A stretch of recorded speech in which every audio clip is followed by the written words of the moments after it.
নমস্কার, educational and cultural station YouTube channel এবং part history YouTube চ্যানেলের মাধ্যমে যে আপনারা যে ইউরোপের ইতিহাসের উপরে যে লেকচার সিরিজের ব্যবস্থা করা হয়েছিল, আপনারা আজকে আমরা সপ্তম আলোচনাতে আজকে যে বিষয়টা নিয়ে আমাদের আলোচনা আমরা শুনব সেটা হচ্ছে নেপোলিয়নের মহাদেশীয় অবরোধ ব্যবস্থা। আলোচনা করবেন অধ্যাপক গৌতম মুখোপাধ্যায় স্যার। আমি স্যারের সম্পর্কে আগেও পরিচয় দিয়েছি, তবুও অনেকে এখন হতেই পারেন যে আজকে অনুষ্ঠানটা প্রথম শুনছেন, তাদের জন্য জানিয়ে দিয়ে একটু পরিচয় করিয়ে দিই স্যারের। অধ্যাপক গৌতম মুখোপাধ্যায় রামকৃষ্ণ মিশন বিদ্যা মন্দির কলেজের ইতিহাস বিভাগের অন্যতম অধ্যাপক এবং সেই সঙ্গে রামকৃষ্ণ মিশন বিদ্যা মন্দির কলেজের একটি যে উইংস, অন্যতম উইংস তৈরি হয়েছে বোস হাউস, সেই বোস হাউসের তিনি কোঅর্ডিনেটর এবং তিনি প্রাবন্ধিক এবং তার লেখা বিভিন্ন গবেষণামূলক প্রবন্ধ আপনারা উদ্বোধন সহ আরো নানান পত্রপত্রিকা এবং গ্রন্থে প্রকাশিত হয়েছে। তার নিজস্ব গ্রন্থও রয়েছে, সেগুলো সবকটাই গবেষণাধর্মী এবং অনেকগুলো গ্রন্থ তিনি সম্পাদনা করেছেন। ইউরোপের ইতিহাসের উপর আপনাদের অনেকেরই অনেক দিন থেকে একটা অনুরোধ ছিল যে ইউরোপের ইতিহাসের উপর একটা লেকচার সিরিজ আয়োজন করার জন্য, এবং আমরা আপনাদের অনুরোধ আমরা রেখেছি এবং পার্ট হিস্ট্রি এই ইউটিউব চ্যানেলের সহযোগিতায় আমরা এই লেকচার সিরিজটি করতে সমর্থ হয়েছি এবং আমরা অধ্যাপক গৌতম মুখোপাধ্যায় স্যারের কাছে সেই জন্য কৃতজ্ঞ এবং তাকে ধন্যবাদ জানাই। খুবই ব্যস্ত, তবু আমরা অনুরোধ করেছিলাম এবং আমাদের এই অনুরোধে স্যার আমাদের আমন্ত্রণে তিনি এই আলোচনা করতে সম্মতি জানিয়েছিলেন এবং ধারাবাহিকভাবে এই আলোচনা চলছে প্রত্যেক রোববার রাত 8টায়। আজকে আমরা একদম এবার সরাসরি আলোচনায় চলে যাব। আজকের আলোচনার শিরোনাম হচ্ছে নেপোলিয়নের মহাদেশীয় অবরোধ ব্যবস্থা। যারা পূর্ববর্তী আলোচনাগুলো শোনেননি তারা অবশ্যই পূর্ববর্তী আলোচনাগুলো একবার শুনে নেবেন। আমরা এখন সরাসরি আলোচনায় চলে যাব। স্যারকে অনুরোধ করব আলোচনা শুরু করার জন্য। স্যার। ধন্যবাদ এবং উপস্থিত যারা রয়েছে তাদের সকলকে আন্তরিক শুভেচ্ছা জানাই। যেরকম বলা হলো যে আমাদের একটা লেকচার সিরিজ আমরা করছি, বিগত কয়েকটা লেকচার অলরেডি আলোচনা হয়েছে এবং আমরা আজকে যে বিষয়টা আলোচনা করব, যেরকম বলা হলো, নেপোলিয়নের মহাদেশীয় অবরোধ ব্যবস্থা বা continental blockage or continental system. এখন এই যে বিষয়টা যেটা আমরা আলোচনা করতে চলেছি সেটা প্রবেশ করার আগে আগের ক্লাসে যেগুলো কথা হয়েছে তার কিছু কিছু সূত্র আমি উপস্থিত করব, যেটার সঙ্গে আজকের আলোচনাটাকে গ্রথিত করা যাবে। আমাদের নিশ্চয়ই মনে আছে যে আগের দিন আমরা নেপোলিয়ন বোনাপার্টের আভ্যন্তরীণ সংস্কার বা ইন্টারনাল রিফর্মস নিয়ে আলোচনা করছিলাম এবং সেখানে আমরা আভ্যন্তরীণ যে সমস্ত সংস্কারগুলি সেগুলো দেখবার চেষ্টা করেছি। মোটামুটি ভাবে আমি দুটো পর্যায়ের কথা বলেছিলাম। একটা পর্যায়ে প্রায় 1799 থেকে শুরু হয়ে চলে আসছে 1804-5 এই সময়টা পর্যন্ত, যেটায় নেপোলিয়নের যে মেন কনসেন্ট্রেশন সেটা থাকছে আভ্যন্তরীণ সংস্কারের দিকে। আর ঠিক তার পরের পর্যায়ে মোটামুটি 1805-6 থেকে শুরু হয়ে বাকি যে সময়কালটা, বিশেষ করে 1806 থেকে 10, 11, 12 এইভাবে যে হচ্ছে সময়কালটা আপ টু 1815, যেটা নেপোলিয়নের পতনের বছর, যে বছর নেপোলিয়নকে ওয়াটারলু যুদ্ধে পরাজিত করা হচ্ছে মিলিত ভাবে ইউরোপীয় কয়েকটি শক্তি। এটা আমরা পরে পড়ব, সেই প্রসঙ্গে আজকে বিস্তারিত যাচ্ছি না। এই কয়েকটি শক্তি যখন নেপোলিয়নকে পরাজিত করছে সেই সময় পর্যন্ত আর একটা পর্যায়। এই যে দ্বিতীয় পর্যায়টা, এটার কতগুলো বৈশিষ্ট্য আছে। এটা শুধুমাত্র কতগুলো যুদ্ধ বা ঘটনার সমষ্টি নয়, কতগুলো যুদ্ধ বা ঘটনা দিয়ে এই সময়কালটাকে ব্যাখ্যা করা যায় না।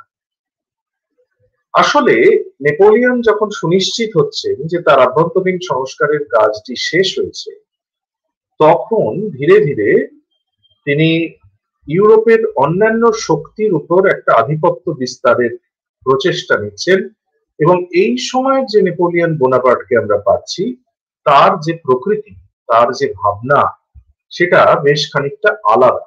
যেটা প্রথম দিকের নেপোলিয়ন, কনসাল নেপোলিয়ন এবং ফ্রান্সের সম্রাট নেপোলিয়ন, এই দুজনের ভাবনার একটা পার্থক্য আমরা পাই। প্রথম দিকের নেপোলিয়ন বুর্জোয়া স্বার্থের অনুকূলে বেশ কিছু কাজ করছেন, আবার পরবর্তীকালে নেপোলিয়ন কিন্তু ধীরে ধীরে মার্কেন্টাইল অর্থনীতির দিকেই ঝুঁকছেন, যেখানে তিনি কৃত্রিমভাবে ফ্রান্সের যে বাণিজ্য ব্যবস্থা সেটাকে উন্নত করতে চাইছেন। একটা দেশের বাণিজ্য ব্যবস্থাকে উন্নত করতে গেলে আমরা কি করতে পারি? একটা যেটা খুব গুরুত্বপূর্ণ কাজ করতে পারি সেটা হচ্ছে যে আমার নিজের দেশে বিদেশের কোনো পণ্যকে আমি প্রবেশ করতে দেবো না, বা যেটা করতে পারি আমার দেশের পণ্যকে ফোর্সফুলি আমি বিদেশের বাজারে বিক্রি করার চেষ্টা করি। এখন দ্বিতীয় যে বিষয়টা, এটা ঔপনিবেশিক প্রচেষ্টা ছাড়া সম্ভব নয়। আর প্রথম যে বিষয়টা, সেটা আমি যদি আমার দেশে পণ্য বিক্রির ক্ষেত্রে কিছু বিধিনিষেধ আরোপ করে ফেলতে পারি, তাহলেই কিন্তু আমি আমার দেশের পণ্য বিক্রি করার ক্ষেত্রে যে একটা বিদেশি পণ্যের ক্ষেত্রে প্রতিবন্ধকতা, সেটা আমি তৈরি করে ফেলতে পারি। এখন এটা করতে গিয়ে কিন্তু নেপোলিয়ন বোনাপার্ট মহাদেশীয় অবরোধ প্রথার সূচনা করেছিলেন, কিন্তু তার কিছু আন্তর্জাতিক প্রেক্ষাপট রয়েছে। নেপোলিয়নের উত্থান পর্বে বিশেষ করে, কারণ এই পর্বটা প্রায় প্রথম দিকেই শুরু হচ্ছে, তার রাজত্বের একেবারে মাঝামাঝি নয়, তার আগেই, মোটামুটি 1805-06 যে সময়কালটা আমি বারবার বলতে চাইছি, তিনি এমন কিছু সিদ্ধান্ত নিচ্ছেন যেগুলো কিন্তু তাকে ধীরে ধীরে বিপদের মুখে ঠেলে দিচ্ছে। নেপোলিয়ন নিজে সেটা মনে করেননি কখনো যে তিনি এই সিদ্ধান্তগুলো ভুল নিয়েছিলেন। তিনি যখন আত্মজীবনী রচনা করছেন, আমি আগের লেকচারেও এই আত্মজীবনীর উল্লেখ করেছি, যেখানে নেপোলিয়ন নিজেকে বিপ্লবের ধ্বংসকর্তা এবং বিপ্লবের সন্তান দুটোই দাবি করেছেন, সেই আত্মজীবনীতেই তিনি কিন্তু মহাদেশীয় অবরোধ ব্যবস্থাকে অন্তর্ভুক্ত করেননি যে তিনি ভুল করেছিলেন। তিনি নিজে যে ভুলগুলোর কথা স্বীকার করেছিলেন, তার মধ্যে মহাদেশীয় অবরোধ ব্যবস্থার কথা উল্লেখ নেই। তার মানে নেপোলিয়ন কোনোদিনই মনে করতেন না যে তিনি মহাদেশীয় অবরোধ ব্যবস্থা গ্রহণ করে ভুল করেছিলেন। কেন মনে করতেন না, কোথায় ভুল ছিল, সে প্রসঙ্গে আমরা পরে আসব। প্রথম যে প্রশ্নটা আমাদের মনে জাগবে সেটা হচ্ছে যে নেপোলিয়ন হঠাৎ করে এই ব্যবস্থার দিকে ঝুঁকলেন কেন? নেপোলিয়ন প্রথমত বুঝতে পারছিলেন, বিশেষ করে ইংল্যান্ডের সঙ্গে তার যে সংঘাত, আমরা জানি যে ফরাসি বিপ্লবের সময় থেকেই ইংল্যান্ডের সঙ্গে ফ্রান্সের একটা সংঘাত চলছিল। বিশেষ করে ট্রাফালগারের যুদ্ধে পরাজিত হওয়ার পর নেপোলিয়ন বুঝতে পারছিলেন যে নৌ যুদ্ধে যদি ইংল্যান্ডের মোকাবিলা করার চেষ্টা করা হয়, তাহলে ইংল্যান্ডের আধিপত্যকে আটকাবার মতো নৌবল ফ্রান্সের নেই। তাহলে আমি একটা দেশের বিরুদ্ধে যুদ্ধ করছি, যে দেশটার নৌবাহিনীর বিরুদ্ধে দাঁড়াবার ক্ষমতা আমার নেই, তাহলে আমার সামনে দুটো রাস্তা খোলা থাকতে পারে। একটা হচ্ছে আমার দেশের নৌবাহিনীকেও আমার প্রতিদ্বন্দ্বী দেশের নৌবাহিনীর সমান উপযোগী করে তোলা বা শক্তিশালী করে তোলা। সেটা করতে গেলে আমাকে যে যে ব্যবস্থা নিতে হবে, এই মুহূর্তে আমার দেশে সেরকম ব্যবস্থা নেওয়ার পরিস্থিতি নেই। তাহলে ফ্রান্স চাইলেও ব্রিটেনের সমান শক্তিশালী একটা নৌবাহিনী তৈরি করতে পারবে না। উল্টো যে প্রচেষ্টাটা আমি নিতে পারি সেটা হচ্ছে যে ইংল্যান্ডের যে নৌবাহিনী রয়েছে, সেই নৌবাহিনীর ক্ষমতাকে যদি কমিয়ে দিতে পারে। কিভাবে কমাবো? ইংল্যান্ডের নৌবাহিনীর উপরে তো আমার সরাসরি কোনো আধিপত্য নেই, কিন্তু একটা দেশের নৌবাহিনী যেটার উপর দাঁড়িয়ে আছে, অর্থাৎ সে দেশের অর্থনীতি, সেই অর্থনীতিটার উপর যদি আঘাত করা যায়, তাহলে সেই দেশের সেনাবাহিনী এবং তার অংশ হিসেবে নৌবাহিনী দুর্বল হয়ে যাবে। কারণ সামরিক প্রস্তুতির জন্য যে অর্থের দরকার হয় সেটা সে জোগাড় করতে পারবে না। আমরা দেখতে পাচ্ছি যে 1797 এর পর থেকে ইংল্যান্ডে পরিষ্কার একটা অর্থনৈতিক পরিবর্তনের সূচনা হয়েছিল, এবং ইংল্যান্ডেও ঠিক যেরকম ফ্রান্সে কাগজ নোটের ব্যবহার শুরু হয়েছিল, কাগজি মুদ্রা, কাগজি নোট তার ব্যবহার শুরু হয়েছিল, জাতীয় ঋণ আস্তে আস্তে বাড়ছিল, সেদিকে তাকিয়ে নেপোলিয়ন মোটামুটি ভাবে আন্দাজ করবার চেষ্টা করছিলেন যে ইংল্যান্ডের সমৃদ্ধি বলতে যেটা বাইরে থেকে দেখা যায় সেটার হয়তো আসলে কোনো ভিত্তি নেই। কেন নেই? তার কারণ হচ্ছে কাগজের নোটের ব্যবহার মানে অর্থনীতিতে যে গোল্ড স্ট্যান্ডার্ড বা স্বর্ণ মান সেটার অবনমন ঘটছে, এবং জাতীয় ঋণ বাড়ছে মানেই অর্থনীতি ভেঙে পড়ছে।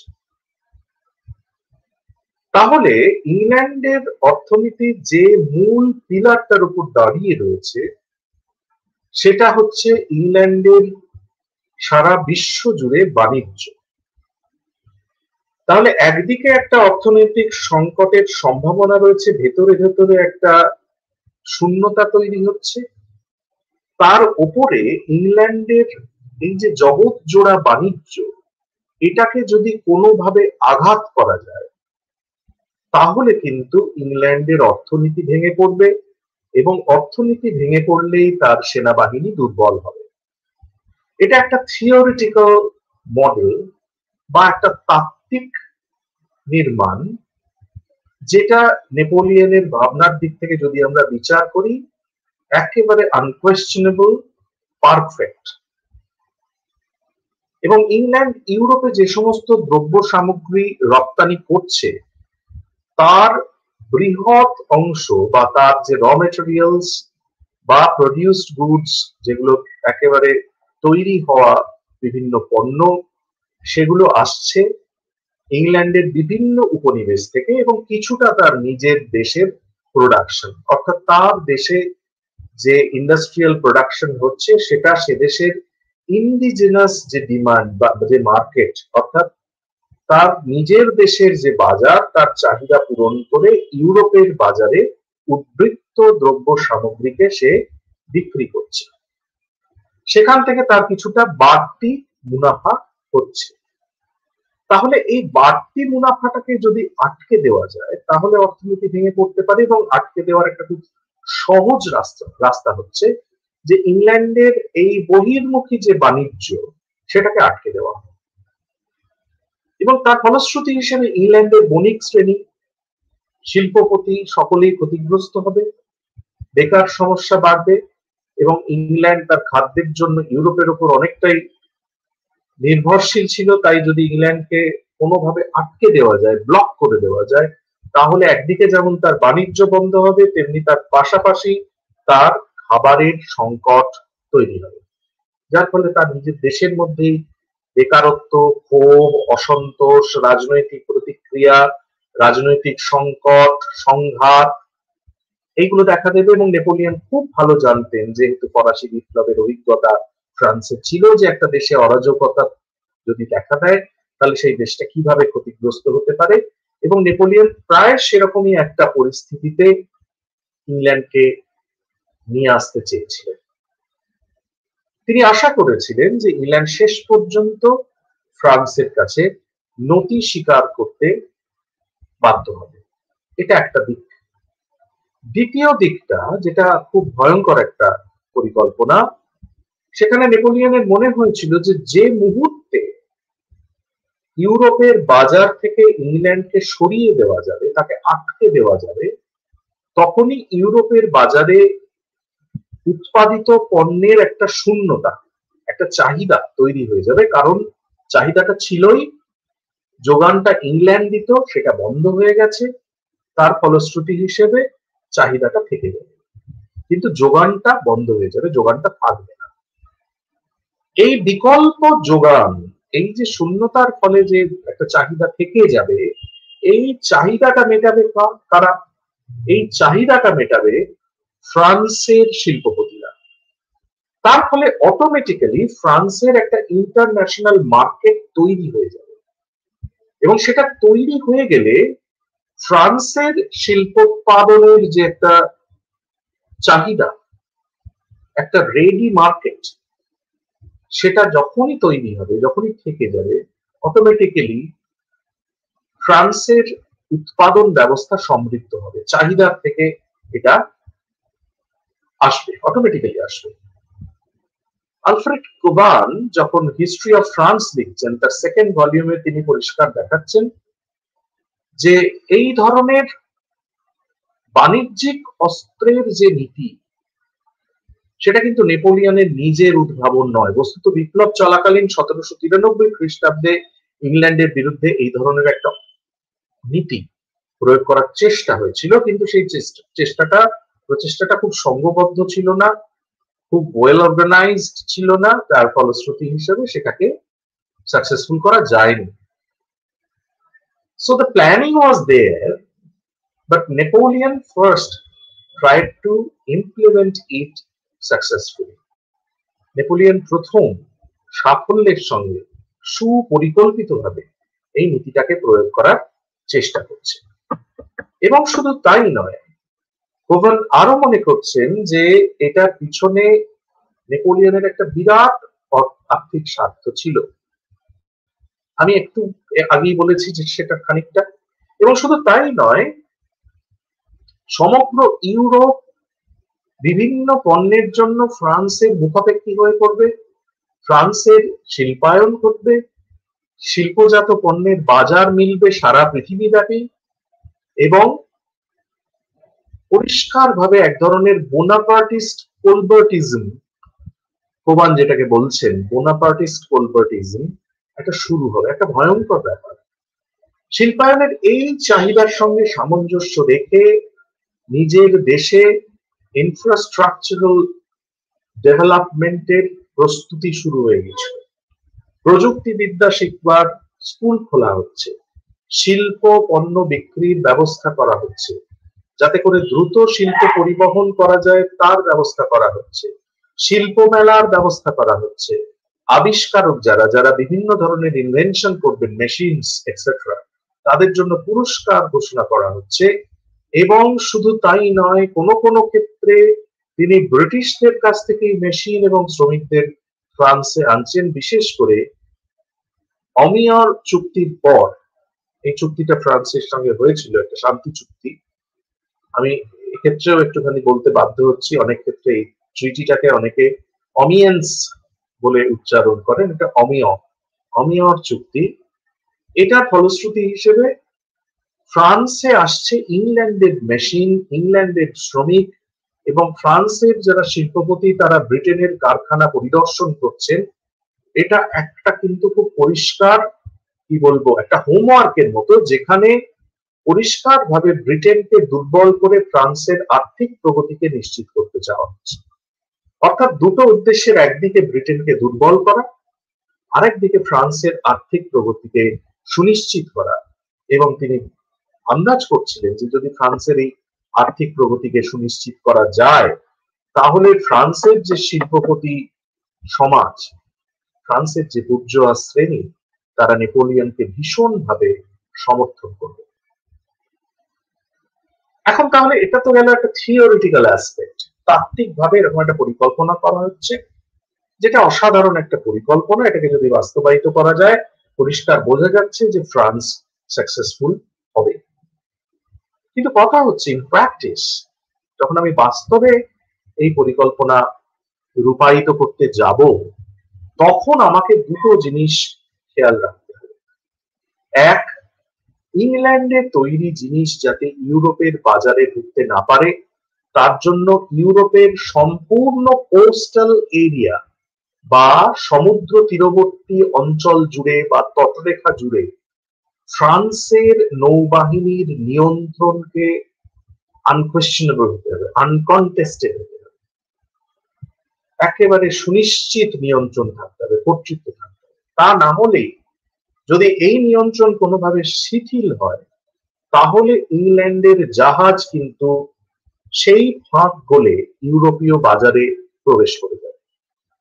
ইংল্যান্ডের জাহাজগুলোর উপর নজরদারি করতে হবে, তার জন্য টহলদারি করতে হবে, এবং এটার জন্য খেয়াল রাখতে হবে একটা শক্তিশালী নৌবহর দরকার। আমি একটু আগে কিন্তু বলেছি ফ্রান্স জানতো যে ফ্রান্সের থেকে ব্রিটেনের নৌবহর ছিল উন্নততর, সুতরাং ফ্রান্সের শক্তিশালী নৌবহর ছিল না। So that was a clear loophole, একটা খুব পরিষ্কার ত্রুটি পরিকল্পনায় থেকে যাচ্ছে, যেটাকে বাস্তবে রূপায়িত করতে গেলে আমার যে ইনফ্রাস্ট্রাকচার দরকার, যে স্ট্রেংথ দরকার, যে নৌবাহিনীর যে এফিসিয়েন্সি দরকার, সেটা আমার নেই। দ্বিতীয়ত আমাকে যেটা করতে হতো, ইউরোপের মানুষের সমস্ত যোগান বন্ধ করে দিলাম, ইংল্যান্ডকে ব্লক করলাম। So I have to offer, I have to serve alternative. আমাকে বিকল্প একটা ব্যবস্থা তৈরি করে ফেলতে হবে।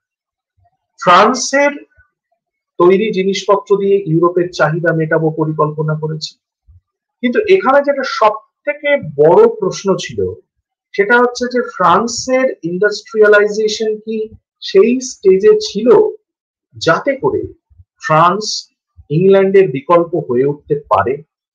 অবশ্যই ছিল। তাহলে আমি কি করলাম?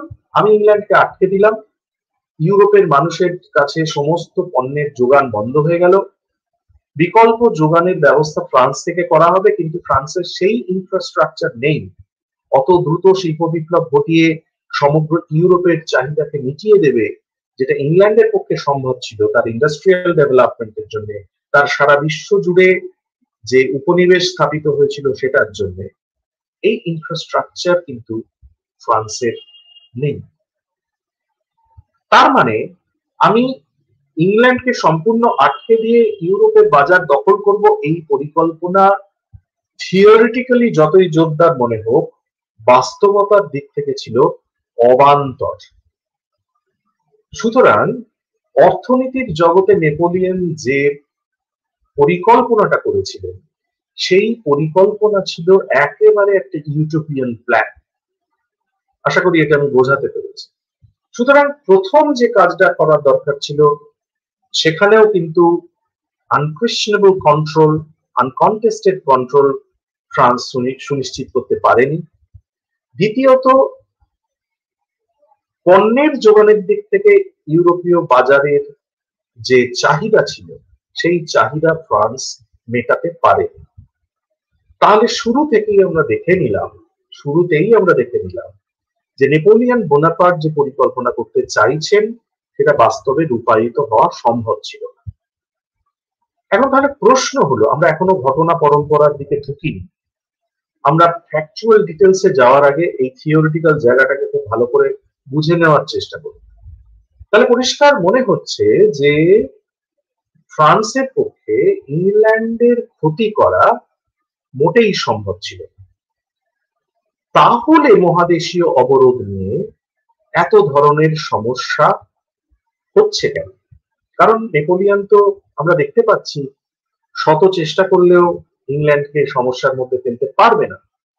কিন্তু ব্যাপারটা কি সত্যি প্রথমে তাই হয়েছিল?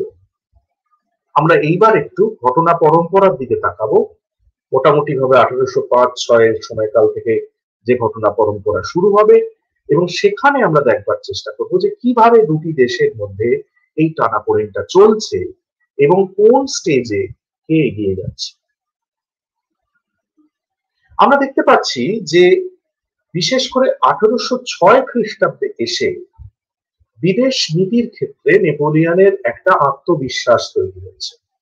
কেন আত্মবিশ্বাস তৈরি হচ্ছে না, ইউরোপের একটা অন্যতম গুরুত্বপূর্ণ দেশ রাশিয়াকে সে পরাজিত করছে। 1806 একটা যুদ্ধ হচ্ছে রাশিয়ার সঙ্গে, যেটাকে জেনার যুদ্ধ বলা হয়। জেনা, এই জেনার যুদ্ধে রাশিয়া সে পরাজিত হচ্ছে, রাশিয়া ওয়াজ ডিফিটেড, এবং নভেম্বর মাসে তিনি অত্যন্ত সুনিশ্চিত হয়ে এবং অত্যন্ত আত্মবিশ্বাসের সঙ্গে একটা ঘোষণা করছেন, একটা ডিক্রি জারি করছেন, যে ডিক্রিটার নাম হচ্ছে বার্লিন ডিক্রি। রাশিয়াকে পরাজিত করার পর বার্লিন থেকে তিনি একটা নির্দেশ জারি করছেন, ডিক্রি জারি করছেন।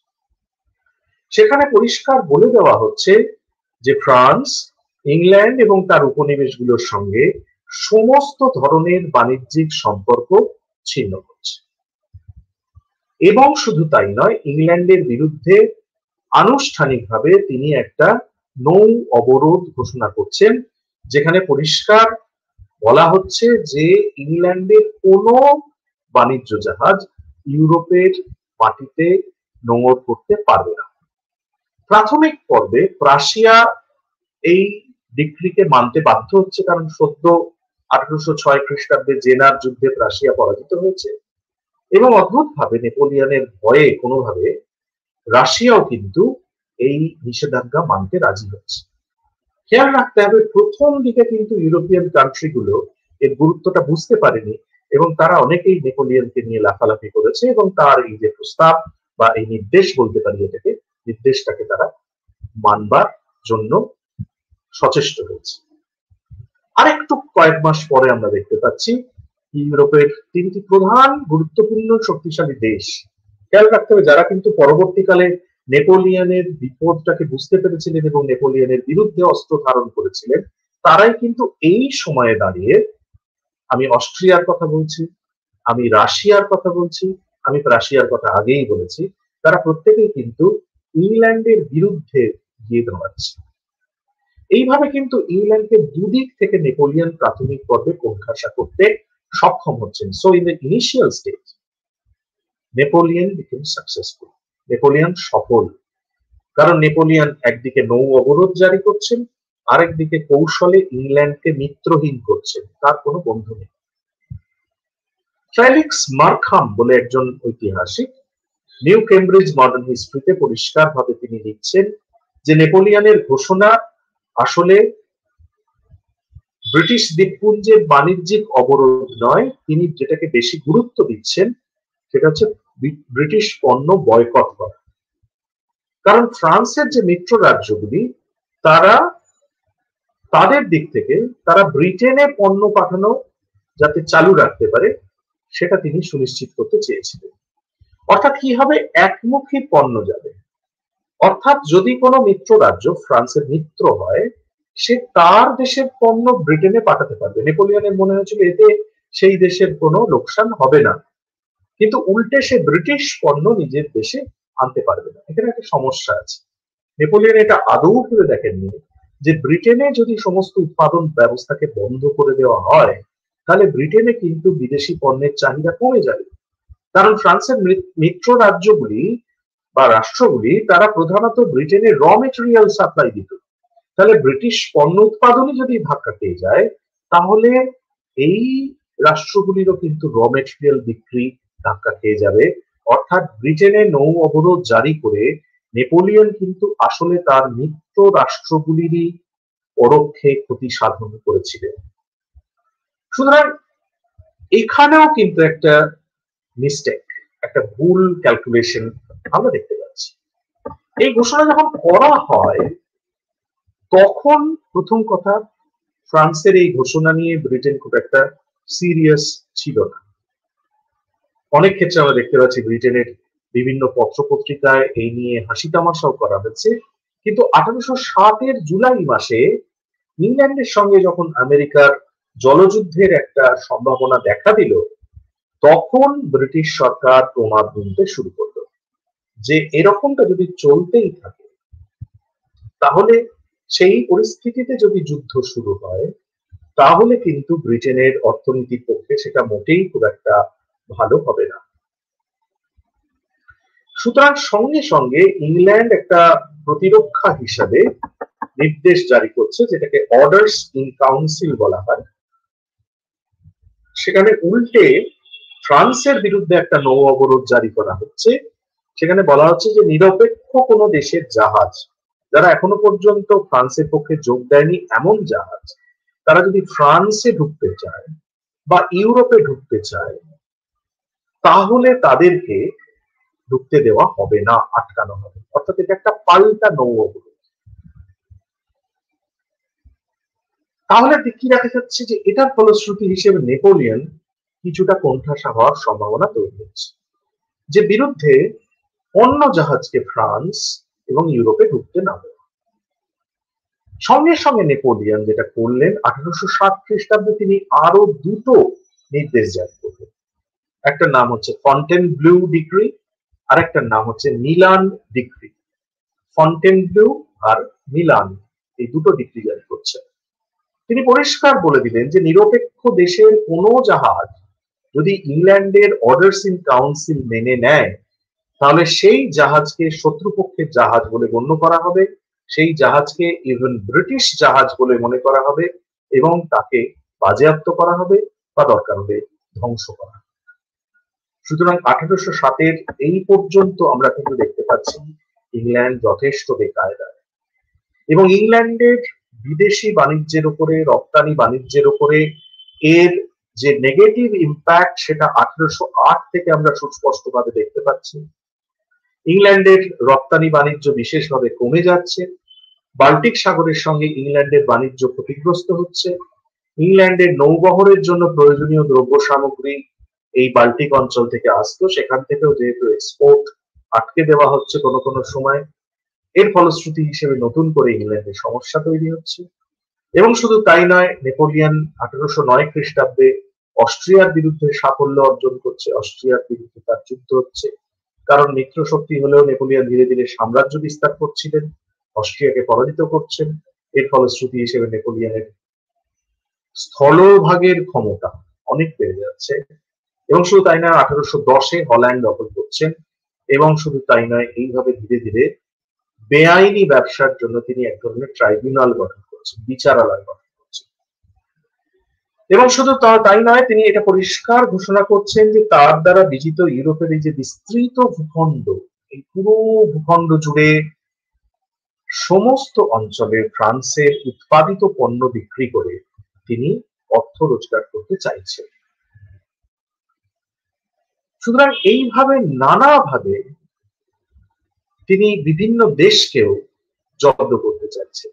কোনো কোনো সময় অন্যান্য দেশেরও পণ্য, যারা ইংল্যান্ডকে সহায়তা করতে পারে বলে এরকম মনে করা হচ্ছে, তাদেরকে আটকানো হচ্ছে। যেমন ইটালিতে পরিষ্কার অবরোধ তৈরি করে বহির্দেশ থেকে ইটালিতে পণ্য আনা আটকে দিচ্ছেন, কিন্তু ইটালির বাজারকে ফ্রান্সের পণ্যের জন্য খুলে দিচ্ছেন জোর করে। সে দেশের যত ক্ষতিই হোক না কেন, খেয়াল রাখতে হবে এইভাবে করতে করতে করতে কিন্তু ফ্রান্সের সঙ্গে ইউরোপীয় দেশগুলোর একটা শত্রুতার সম্পর্ক তৈরি হচ্ছে। তারা পরিষ্কার বুঝতে পারছে যে এইভাবে দীর্ঘদিন যদি নেপোলিয়ন চালাতে থাকেন, তাহলে শুধু ইংল্যান্ড নয়, সমগ্র ইউরোপের বাণিজ্যের যে একটা ব্যালেন্স, সেটা নষ্ট হয়ে যাবে, প্রত্যেকটা দেশের বাণিজ্য ক্ষতিগ্রস্ত হবে। দক্ষিণ জার্মানিতে চাহিদা রয়েছে, কিন্তু সেখান থেকে ইটালির বিভিন্ন পণ্য, বিশেষ করে সুতি বস্ত্র পাঠানো আটকে দেওয়া হচ্ছে। পিটমন্ডের কাঁচা সিল্ক ফ্রান্সের লিওতে পাঠানো বাধ্যতামূলক করা হচ্ছে, আর কোথাও পাঠানো যাবে না, লিওতেই পাঠাতে হবে। কিন্তু প্রশ্ন হচ্ছে, লিওর যে চাহিদা, তার তো একটা সীমা রয়েছে। পিটমন্টের যে পুরো উৎপাদন প্রক্রিয়া, তার যে টোটাল প্রোডাকশন ক্যাপাসিটি, তার মার্কেট তো শুধুমাত্র ফ্রান্সের লিও নয়। উত্তর ইতালির লম্বার্ডিতে সিল্কের কারখানায় প্রচুর সিল্ক চাহিদা থাকা সত্ত্বেও পিটমন্টের সিল্ক লম্বার্ডিতে যেতে পারছে না, শুধু লিওতেই যাচ্ছে। ফ্রান্সের কারখানায় উৎপন্ন দ্রব্যগুলো স্বচ্ছন্দে হল্যান্ডে চলে যেতে পারছে, কিন্তু হল্যান্ডের জিনিস ফ্রান্সে ঢুকতে গেলে উচ্চ হারে আমদানি শুল্ক দিতে হচ্ছে। তার মানে দ্বন্দ্বটা কিন্তু এখন শুধুমাত্র আর ইংল্যান্ডের সঙ্গে নয়, একেবারে রাষ্ট্র নিয়ন্ত্রিত একটা অর্থনীতি, যেখানে পরিষ্কার ভাবে কার বিরুদ্ধে ব্যবস্থা নেওয়া হবে, কাকে ফেভার করা হবে, এই সমস্তটা নেপোলিয়ন ঠিক করছেন। এইভাবে সমস্যা হচ্ছে। 1809, 10, 11-তে এসে দেখতে পাওয়া যাচ্ছে ইংল্যান্ডের অবস্থা খুব খারাপ। আমি ঐতিহাসিক মার্কহামের উল্লেখ একটু আগে করেছি। তিনি পরিষ্কার দেখাচ্ছেন যে এই ব্যবস্থা hit the English company when it was already running into a combination of difficulties. বিক্রি না হওয়া পণ্যের পাহাড় জমে যাচ্ছে, কারখানাগুলো উৎপাদন বন্ধ করে দিচ্ছে, বেকার সমস্যা তীব্র আকার ধারণ করছে, এবং এই সময় একটা মতবাদ উঠে আসছে যে সমগ্র ইংল্যান্ড জুড়ে যে যন্ত্র, সেই যন্ত্র সভ্যতাই মানুষের ধ্বংসের কারণ, মানুষের দুঃখের কারণ। শ্রমিকেরা যন্ত্র ভাঙার আন্দোলন শুরু করছেন। এই আন্দোলনকে ইংল্যান্ডের ইতিহাসে লাডাইট আন্দোলন বলা হয়। এই যে লাডাইট আন্দোলন, শ্রমিকেরা প্রচুর পরিমাণে, প্রচুর সংখ্যায় তারা অংশ নিচ্ছে, এবং শুধু তাই নয়, অর্থনীতির উপর প্রচন্ড চাপ, খাদ্যের চাহিদা মেটাবার জন্য তাকে বাইরে থেকে খাদ্যশস্য আমদানি করতে হবে। এদিকে অর্ডার্স ইন কাউন্সিল জারি করতে গিয়ে নিজের সৃষ্ট জালি সে জড়িয়ে পড়ছে, কারণ কোনো দেশের জাহাজের সঙ্গে সে সংযোগ তৈরি করতে পারছে না। দুদিক থেকে সে নিজে একটা ব্লকেজ তৈরি করেছে, ওদিক থেকে ফ্রান্স একটা ব্লকেজ তৈরি করে রেখেছে। এর ফলে আমেরিকা যুক্তরাষ্ট্রের সঙ্গে তার যে সম্পর্ক, আমেরিকা যুক্তরাষ্ট্রের সঙ্গে কূটনৈতিক সম্পর্ক অবনতি ঘটছে যখন, তখন যুদ্ধের প্রভাবে ইংল্যান্ড ক্রমশ দেখতে পাচ্ছে যে দক্ষিণ আমেরিকাতে ব্রিটিশ পণ্য কেনার সঙ্গতি যে সমস্ত মানুষের থাকতো তাদের কাছে পৌঁছানোই যাচ্ছে না, এবং উপনিবেশগুলোর সঙ্গে, নিউ ওয়ার্ল্ডের সঙ্গে তার বাণিজ্য ইউরোপের বাণিজ্যের থেকে সবসময় কম ছিল। এই অঞ্চলটা উন্মুক্ত ছিল, কিন্তু মনে রাখতে হবে, আমরা ঔপনিবেশিকতাবাদের কথা বলি, কিন্তু স্ট্যাটিস্টিক্যালি দেখলে ইংল্যান্ডের বাণিজ্যের কিন্তু সিংহভাগ হতো ইউরোপের দেশগুলোর সঙ্গে। সেই ইউরোপের বাণিজ্যটাই কিন্তু আটকে গেছে, এটা খেয়াল রাখতে হবে। পল্যান্ড রোজ বলে একজন বিখ্যাত গবেষক দেখাচ্ছেন যে কিছুকাল এই অবরোধ যদি চালানো যেত, তাহলে নেপোলিয়ন কিন্তু ইংল্যান্ডকে সম্পূর্ণভাবে বিধ্বস্ত করতে পারতেন। কিন্তু নেপোলিয়ন ফ্রান্স এবং হল্যান্ড থেকে খাদ্য সরবরাহ করার সিদ্ধান্ত নিচ্ছেন, যেখানে ইংল্যান্ডে খাদ্যের চাহিদা রয়েছে। তাই নেপোলিয়ন চেয়েছিলেন ইংল্যান্ডকে খাদ্য থেকে বঞ্চিত করার দরকার নেই, ইংল্যান্ডের যে পণ্যগুলোর দরকার পড়ছে সেটার যোগান ফ্রান্স দেবে, যার ফলে সেখান থেকে ফ্রান্সের কিছু আর্থিক লাভ হবে। নেপোলিয়ন কখনোই ইংল্যান্ডকে এই দিক থেকে, খাদ্যের দিক থেকে আটকাবার কথা ভাবেনি। এই দিকটার প্রতি প্রখ্যাত আরেকজন ঐতিহাসিক জর্জ রুদে, তিনিও কিন্তু দৃষ্টি আকর্ষণ করেছেন। ফেলিক্স মার্কাম অবশ্য বলছেন যে বাস্তবে এটা সম্ভব ছিল না, কারণ মহাদেশ থেকে নানা ধরনের আদান প্রদানের ক্ষেত্রে খাদ্য, সেটা কিন্তু তাকে ছাড়তেই হতো, কারণ ফরাসি বণিকরাও কিন্তু কেউ কেউ এই ব্যবস্থার ফলে ক্ষতিগ্রস্ত হতে শুরু করেছিলেন। বিশেষ করে বেশ কিছু শস্য, গম, হুইট, সেটা কিন্তু জমে যাচ্ছিল। এইভাবেই কিন্তু ব্যবস্থাটা আস্তে আস্তে ঘুরতে শুরু করে। অর্থাৎ নেপোলিয়ন প্রথম খাদ্য রপ্তানি করলেন, ইংল্যান্ড কিছুটা স্বস্তি বোধ করলো, কিন্তু ধীরে ধীরে এই ক্রমাগত অবরোধের ফলে সমগ্র ইউরোপ জুড়ে যে একটা বাণিজ্যিক অরাজকতা তৈরি হলো, এই অরাজকতা কিন্তু বুমেরাং হয়ে আস্তে আস্তে ফ্রান্সকে আঘাত করতে শুরু করলো। আমরা দেখতে পাচ্ছি যে ইংল্যান্ড এর আগে 1807 সালে ডেনমার্কের রাজধানী কোপেনহেগেনের উপরে বোমা বর্ষণ করছে, তার নৌবহর দখল করে নিচ্ছে, যার ফলে এটা একটা চ্যানেল, ইংল্যান্ডের ক্ষেত্রে একটা এন্ট্রি, যে এন্ট্রি দিয়ে সে বাল্টিক সাগরে প্রবেশ করছে এবং তার নৌ শক্তিকে কিছুটা শক্তিশালী করার চেষ্টা করছে। খেয়াল রাখতে হবে, আমি শুরু করেছিলাম ফ্রান্সের নৌশক্তির দুর্বলতা দিয়ে। এই এন্ট্রি পয়েন্টটাকে আনকোয়েশনেবলি আটকাবার ক্ষমতা ইংল্যান্ডের কোনোদিন ছিল না। ইংল্যান্ডের এই এন্ট্রি পয়েন্টটাকে ফ্রান্সের আটকাবার ক্ষমতা কোনোদিন নেই। ইংল্যান্ডের বণিকরা দক্ষিণ আমেরিকা এবং অন্যান্য অঞ্চলে তাদের দ্রব্য সামগ্রী বিক্রয় করতে ধীরে ধীরে শুরু করছে। আর কোথায় কোথায় সংযোগ হচ্ছে, এগুলো কতগুলো লুপহোলস। হেলিগোল্যান্ড, মাল্টা, এখান থেকে ইংরেজ বণিকগণ কোথাও কোথাও দূর পথে প্রাশিয়া, পোল্যান্ড, স্পেন, নেপলস, এই সমস্ত অঞ্চলে বাণিজ্য করছে, যে বাণিজ্য কিন্তু অনেক ক্ষেত্রেই অবৈধ বাণিজ্য। ইভেন ফ্রান্সের অফিসাররাই কোথাও কোথাও করাপ্টেড হয়ে যাচ্ছে। ফ্রান্সের পক্ষেও কিন্তু এটাকে আটকানো সম্ভব ছিল না, এবং নেপোলিয়ন নিজেও বুঝতে পারছিলেন যে এই পুরো ব্যবস্থাটাকে দীর্ঘদিন চালানো সম্ভব নয়। ইভেন তিনি নিজেই তার প্রয়োজনে ইংল্যান্ড থেকে কয়েকটি বিশেষ নির্বাচিত পণ্য আমদানির জন্য লাইসেন্স দেওয়া শুরু করেছিলেন। সুতরাং নেপোলিয়নীয় সাম্রাজ্যের সূচনায় যেখানে সমগ্র ইউরোপ জুড়ে তিনি মুক্তিদাতা ছিলেন, যে নেপোলিয়ন নাকি বৈপ্লবিক অরাজকতা থেকে ইউরোপকে, বিশেষ করে ফ্রান্সকে মুক্ত করেছে, সেই নেপোলিয়নের বিরুদ্ধে কিন্তু ইউরোপ ধীরে ধীরে ক্ষুব্ধ হয়েছিল। ফ্রান্সের শিল্পায়ন ঘটাতে গিয়ে একদিকে তিনি ইউরোপীয় প্রত্যেকটি দেশের স্বার্থ বিসর্জন দিয়েছিলেন, তাদেরকে ক্ষতিগ্রস্ত করেছিলেন, ইউরোপের বণিকরা ক্ষুব্ধ হয়েছিল এবং তারা প্রত্যেকে নেপোলিয়নকে এর জন্য দায়ী করেছিল এবং তারা বুঝতে চেয়েছিল যে ইংল্যান্ডের অর্থনৈতিক সাম্রাজ্যবাদের হাত থেকে ইউরোপকে রক্ষা করতে নেপোলিয়ন এই ব্যবস্থা জারি করেন।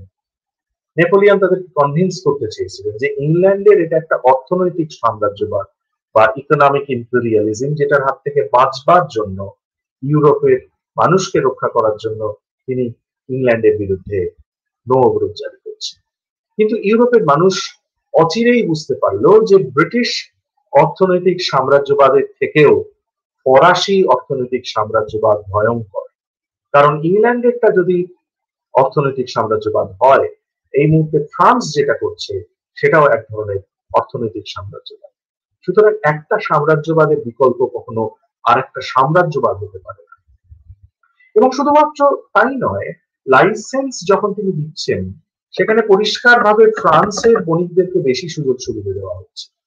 যখন ফ্রান্সের বণিককে সুযোগ সুবিধা দেওয়া হচ্ছে, এতদিন যারা তাকে তাবেদারি করেছিল, যারা তাকে সাপোর্ট করেছিল, রাশিয়া সাপোর্ট করেছিল, রাশিয়া করেছিল, অস্ট্রিয়া করেছিল, যখন তারা নিজেরা আক্রান্ত হচ্ছে, অস্ট্রিয়া নিজে আক্রান্ত হয়েছে, তার ভুল ভেঙেছে, রাশিয়ার বাণিজ্যের ক্ষতি হচ্ছে, কখনোই রাশিয়ার বণিকদের স্বার্থের কথা নেপোলিয়ন ভাবেননি।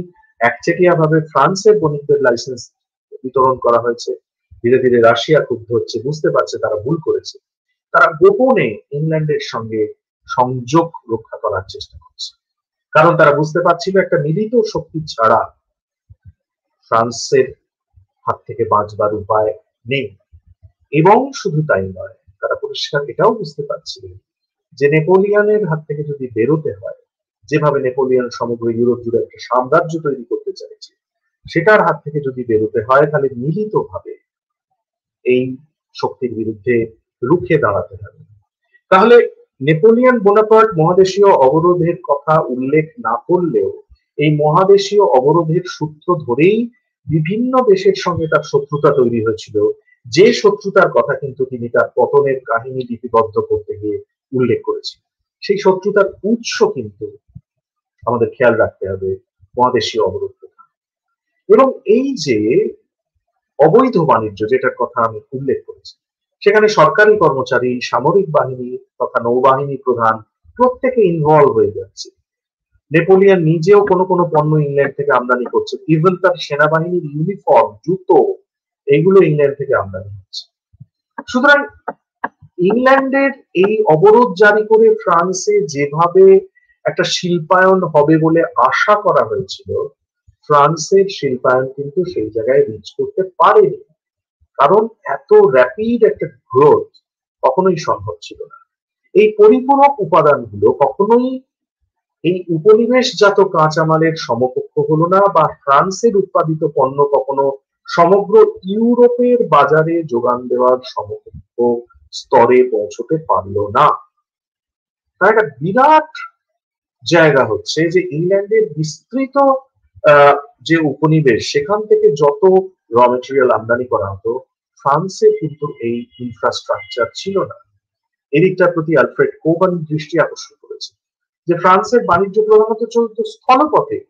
সুতরাং তার সীমান্তের বাইরে তার যে গ্র্যান্ড এম্পায়ার, সেখান থেকে স্থলপথে সমস্ত র মেটেরিয়াল গুলোকে ফ্রান্সে একত্র করা হিউজ কস্ট। একটা প্রোডাকশন সিস্টেমে প্রধান উদ্দেশ্যই হচ্ছে you have to minimize your production cost, but it was quite impossible for France.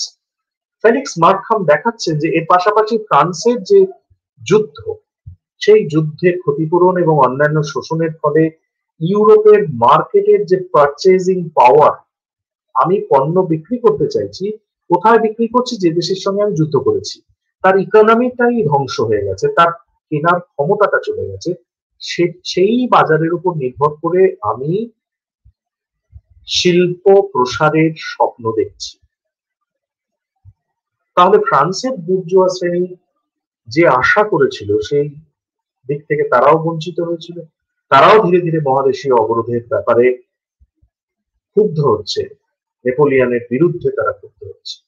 তারা প্রথমে আশা করেছিলেন যে ফ্রান্সের এই যে প্রভাবশালী গোষ্ঠী, এর সামনে একটা অসাধারণ সুযোগ এসে যাবে। নেপোলিয়নও আশা করেছিলেন এই সুযোগ আসার ফলে এই প্রভাবশালী বুর্জোয়া গোষ্ঠী নেপোলিয়নকে মাথায় তুলে রাখবে।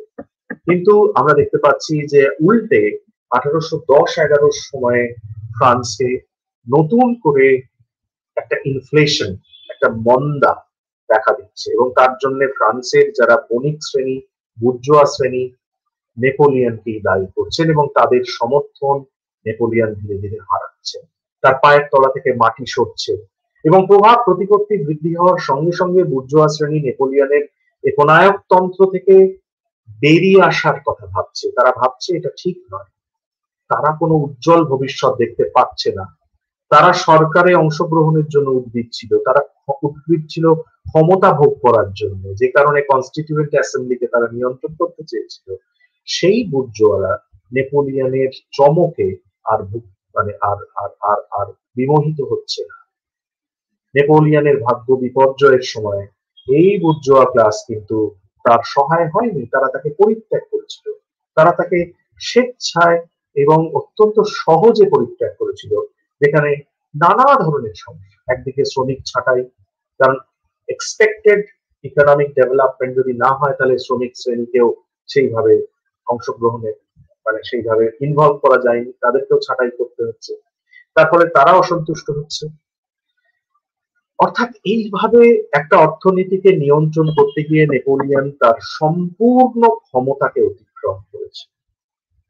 ইউরোপীয় সভ্যতার অত্যন্ত শক্তিশালী দুটো উপাদানের সঙ্গে তিনি সংঘাতে জড়িয়ে পড়েছিলেন। আমাদের খেয়াল রাখতে হবে, নেপোলিয়নীয় এই সাম্রাজ্যের তলায় যে সমস্ত রাষ্ট্র চাপা পড়েছিল, সেই প্রত্যেকটা রাষ্ট্রে একটা জাতীয়তাবাদী প্রবণতা কিন্তু 19th সেঞ্চুরির ফার্স্ট হাফে প্রচ্ছন্ন ভাবে ধীরে ধীরে শক্তিশালী হচ্ছিল। নেপোলিয়ন এই জাতীয়তাবাদের প্রেরণাকে বুঝতে পারেননি, অস্বীকার করেছিলেন। পরবর্তীকালে মেটার্নিকও কিছুটা একই ভুল করেছিলেন। আর একটা অত্যন্ত শক্তিশালী উপাদান যাকে বরাবরই অনেক শাসক নেগলেক্ট করে এসছে, সেটা হচ্ছে ক্যাথলিক চার্চ। সেই ক্যাথলিক চার্চকেও নেপোলিয়ন আঘাত করেছিলেন। এই যে দুটো জায়গা, একটা হচ্ছে ক্যাথলিক চার্চ আর একটা হচ্ছে ন্যাশনালিজম, ন্যাশনালিস্ট আইডিয়া, যেটাকে নেপোলিয়ন অবদমিত করতে চেয়েছিলেন। একদিকে পোপের সঙ্গে সংঘর্ষ, আরেকদিকে পর্তুগাল ও স্পেনের মানুষের সঙ্গে তার সংঘাত।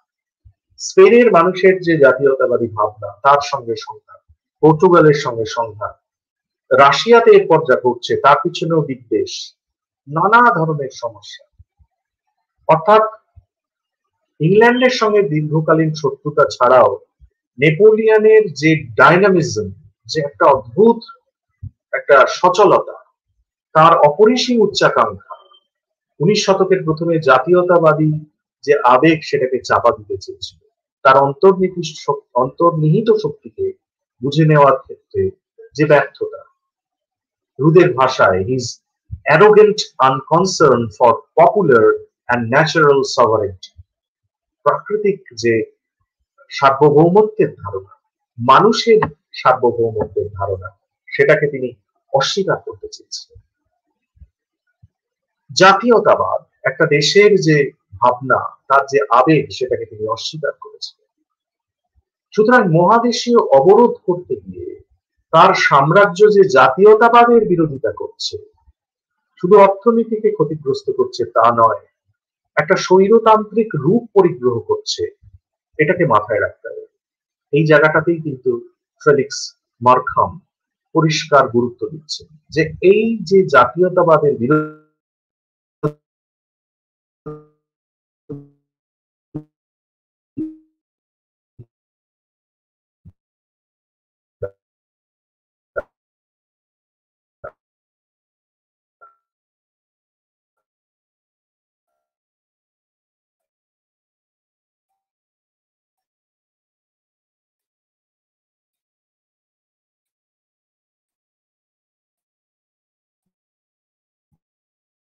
একটা স্বৈরতান্ত্রিক দেশীয় অবরোধকে কার্যকরী করতে এই সংঘর্ষই কিন্তু, এই সংঘর্ষের পিছনেই কিন্তু নেপোলিয়ন আস্তে আস্তে হারিয়ে গিয়েছিলেন।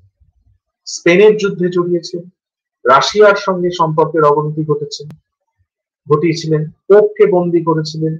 এই সমস্ত ভুলগুলো মহাদেশীয় অবরোধের সঙ্গে কোনো না কোনো ভাবে সংশ্লিষ্ট। এই যে সংশ্লিষ্ট ভুল, এই সবগুলো ভুল একত্রিত হয়ে নেপোলিয়ন বোনাপার্টকে তার পতনের দিকে ঠেলে দিয়েছে।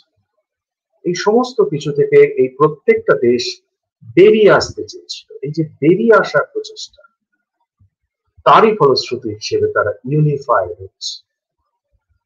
আমরা পরের দিন আলোচনা করব নেপোলিয়নের পতনের এই যে কাহিনী, যে কাহিনী ধীরে ধীরে নেপোলিয়নকে অন্ধকারের দিকে ঠেলে দেবে এবং ফ্রান্সের এই পর্বের ইতিহাসকে অতিক্রম করে ইউরোপের বিভিন্ন দেশ একটা নতুন ইউরোপ গঠনের প্রচেষ্টা নেবে। আমরা আগামী 2-3টে লেকচারে আরো দেখব। কিন্তু সেটা নিতে গিয়ে তারা একটা কমন মিস্টেক প্রত্যেকে করবেন, সেটা হলো প্রত্যেকেই সাম্রাজ্যবাদকে গুরুত্ব দিতে গিয়ে বা নিজেদের অধিকার বোধকে গুরুত্ব দিতে গিয়ে, নিজেদের দেশের স্বার্থকে গুরুত্ব দিতে উদারনীতিবাদী ধারণা এবং জাতীয়তাবাদী ধারণার মতো বিষয়গুলোকে সম্পূর্ণভাবে উপেক্ষা করেছিলেন। যে ভুল নেপোলিয়ন করেছিলেন, সেই ভুল ইংল্যান্ড, রাশিয়া, অস্ট্রিয়ার শাসকেরা আবার করেছিলেন। একই ভুল 1815 পর ইউরোপিয়ান রিকনস্ট্রাকশনের দায়িত্ব যাকে দেওয়া হয়েছিল, সেই অস্ট্রিয়ার চ্যান্সেলর মেটারনিক, তিনিও একই ভুল করেছিলেন। সুতরাং আগামী পর্বে নেপোলিয়নের পতনের একটা সংক্ষিপ্ত আলোচনা করে আমরা এগিয়ে যাব ধীরে ধীরে 1815 খ্রিস্টাব্দে ভিয়েনা কংগ্রেসের যে নতুন সেটেলমেন্ট, যে নতুন ব্যবস্থা, সেই ব্যবস্থা ইউরোপীয় যে পুনর্গঠন, সেই কাজটা করতে কতটা সফল হয়েছিল, কতটা ব্যর্থ হয়েছিল, এবং সেখান থেকে মেটারনিক এরা বা মেটারনিক যুগ, সোকল্ড মেটারনিক যুগের উত্তরণ, এবং সেখানে মেটারনিকও কিভাবে বিভিন্ন সমস্যার সম্মুখীন হয়েছিলেন এবং ধীরে ধীরে আস্তে আস্তে ইউরোপে একটা পরিষ্কার সংঘাতের জন্ম হয়েছিল, যার একদিকে রয়েছে পুরাতনতন্ত্রের সমর্থক একদল গোষ্ঠী, যারা কনজারভেটিভ, যারা পুরাতন ব্যবস্থাকে আঁকড়ে থাকতে চায়। আর একদিকে রয়েছে ক্রমাগত ইন্ডাস্ট্রিয়াল রেভলিউশনের ফলশ্রুতি হিসেবে তৈরি হওয়া একটা নতুন বুর্জোয়া ক্লাস, যে বুর্জোয়া ক্লাস পরিষ্কারভাবে কতগুলো উদারনীতিবাদী আদর্শকে আঁকড়ে ধরতে চাইছে, যার মধ্যে অন্যতম হলো জাতীয়তাবাদ। যে জাতীয়তাবাদের আদর্শের সঙ্গে পুরাতনতন্ত্রী এই ভাবনাগুলোর একটা সংঘাত। এবং কোনো কোনো ঐতিহাসিক মনে করেন যে 1815 নেপোলিয়ন পরবর্তী সময়কাল থেকে 1848 পর্যন্ত নেপোলিয়নীয় পরবর্তী যে সময়কাল, যেটাকে অনেকে মেটারনিক যুগ বলেছেন, সেই সময়কালটা আসলে একটা সংঘাতের সময়। একদিকে কনজারভেটিভ আইডিয়া, আর একদিকে উদারনীতিবাদ, জাতীয়তাবাদ, সমাজতন্ত্র প্রভৃতি উঠে আসা কতগুলো ধারণা। এই যে কনফ্লিক্ট, এখান থেকে ইউরোপীয় যে জটিলতা, সেখানেই এই জাতীয়তাবাদী ভাবনায় রূপান্তরিত হয়ে কোনোভাবে 19th সেঞ্চুরির সেকেন্ড হাফে একটা উগ্র সাম্রাজ্যবাদী ধারণায় পর্যবসিত হয়, সেটার বিকাশ হয়। এটা একটি লম্বা কাহিনী। এই ট্রান্সফরমেশনটা ভালো করে বুঝতে হবে। ইউরোপের ইতিহাস আসলে এই বিবর্তনের ইতিহাস, যেখানে ফ্যাকচুয়াল ডিটেলস গুলো হয়তো গুরুত্বপূর্ণ, কিন্তু তার সঙ্গে সঙ্গে এই যে বিবর্তন, এটাকে খুব ভালো করে বুঝবার চেষ্টা করতে হবে। এই প্রক্রিয়ারই একটা অংশ হলো আমাদের লেকচার সিরিজ, যেটার আজকের লেকচার আমি এখানেই শেষ করছি। আমরা পরের দিন নেপোলিয়নের এই আলোচনা থেকেই ইউরোপীয় যে আরো জটিল পরিস্থিতি, যে জটিল পরিস্থিতিতে এই সংঘর্ষের ইতিহাসটা নির্মিত হবে, সেদিকে ধীরে ধীরে পা রাখবো, এগিয়ে যাব। সকলকে আরেকবার ধন্যবাদ জানাই। আজকের লেকচার আমরা এখানেই শেষ করছি। অনেক ধন্যবাদ স্যার। যেরকম স্যার বললেন যে আগামী দিন আলোচনা হবে নেপোলিয়নের পতনের কারণ এবং তারপর মেটারনিক তন্ত্র, এবং এইভাবে কিন্তু আমরা এই যে প্রত্যেক সপ্তাহে প্রত্যেক বুধবার 9টার সময় যে ইউরোপের ইতিহাসের উপরের যে 10টি লেকচার আপনাদের জন্য আমরা নিয়ে আসছি, আজকে সপ্তম আলোচনা হলো। আগামী বুধবার অর্থাৎ 15ই আগস্ট 8ম আলোচনা হবে। আপনারা প্রত্যেকে সেই আলোচনা শুনবেন। সবাইকে স্বাগত জানাচ্ছি আগাম, এবং সেই সঙ্গে জানিয়ে রাখি যে যদি আপনাদের এই সংক্রান্ত কোনো মতামত থাকে তবে অবশ্যই আপনারা আমাদের কমেন্ট বক্সে জানাবেন। এছাড়া যারা ইতিহাসের আগ্রহী শ্রোতা রয়েছেন, যারা ইতিহাসের ছাত্রছাত্রী রয়েছেন, যারা ইতিহাসকে ভালোবাসেন, ইতিহাস চর্চা করেন, তাদের জন্য বলি পাঠ হিস্ট্রি ইউটিউব চ্যানেল এটা কিন্তু ইতিহাসের জন্য একটি নির্ভরযোগ্য চ্যানেল, যে চ্যানেলটি আপনারা অবশ্যই সাবস্ক্রাইব করে রাখবেন এবং চ্যানেলটি ভিজিট করুন। কারণ এত সুন্দরভাবে ইন্ডিয়ান হিস্ট্রি এবং ইউরোপের হিস্ট্রি বা ওয়ার্ল্ড হিস্ট্রি নিয়ে বিভিন্ন আলোচনা সেখানে রয়েছে, সুন্দরভাবে তার উপস্থাপনা, এবং আপনারা সেই আলোচনাগুলো শুনুন, একটা স্পষ্ট ধারণা পাবেন এবং ইতিহাস নিয়ে একটা সামগ্রিক আপনাদের ধারণা তৈরি হবে এবং আপনারা আরো উপকৃত হবেন।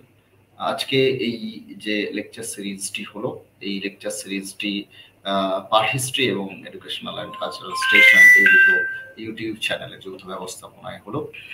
আগামী বুধবার ঠিক রাত 9টায় সবাইকে অনুষ্ঠান শোনার আমন্ত্রণ জানিয়ে স্যারকে অনেক অনেক ধন্যবাদ এবং কৃতজ্ঞতা জানিয়ে আমরা আজকের এই আলোচনা এখানে শেষ করছি। দেখা হবে আগামী বুধবার ঠিক রাত 9টায়। সবাই খুব ভালো থাকবেন। শুভরাত্রি। Thank you.